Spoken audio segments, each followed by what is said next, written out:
Bapak, Ibu, dan Saudara yang dikasihi Tuhan, sebagai pengikut Kristus, tak dapat dipungkiri bahwa kita juga mengalami persoalan yang dirasa sulit, bahkan mungkin menakutkan, terlebih saat kita menghadapi pandemi COVID-19.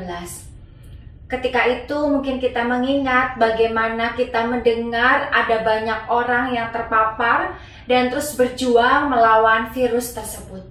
Dalam situasi yang demikian, seringkali ketakutan dan kemampuan kita tampak sangat tidak sebanding dengan semua yang harus kita hadapi.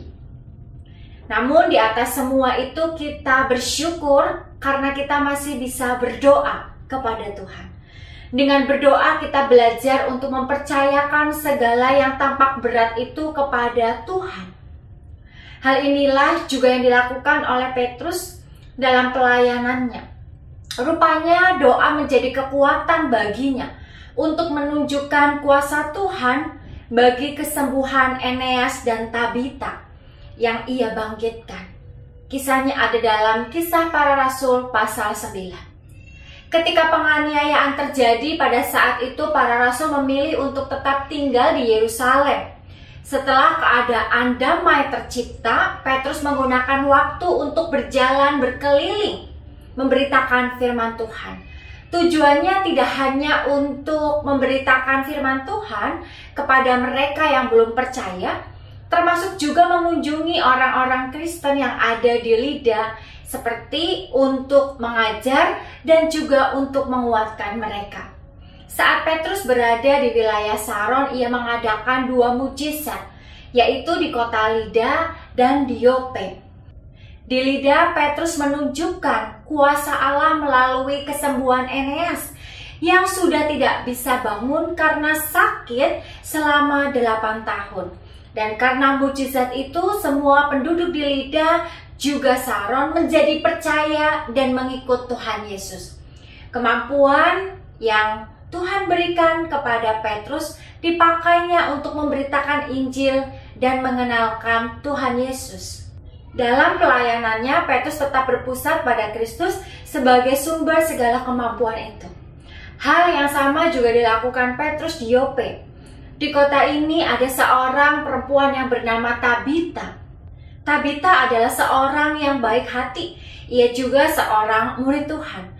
Ia sangat disayangi oleh orang-orang di sekitarnya. Ia dikenal baik karena perhatiannya yang besar kepada para janda dengan memberikan pakaian. Ketika Tabita meninggal, banyak orang merasa sedih dan kehilangan. Dan mereka juga tampak punya harapan bahwa Tabita dapat hidup kembali. Ini ditunjukkan dengan upaya mereka memanggil Petrus yang saat itu ada di Lida.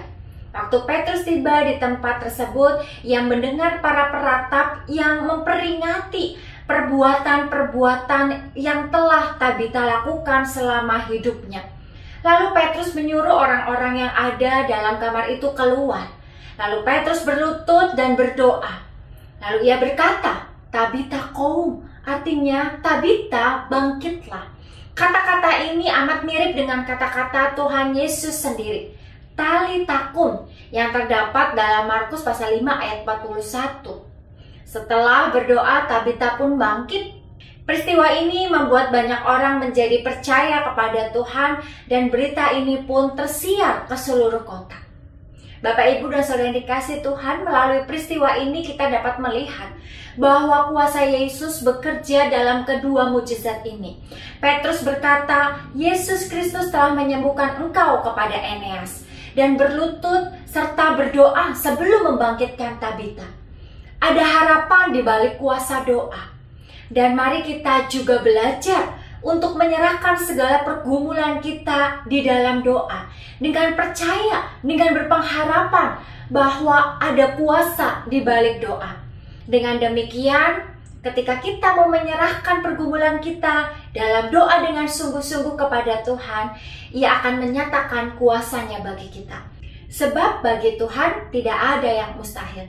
Selamat berpengharapan akan kuasa di balik doa. Tuhan memberkati.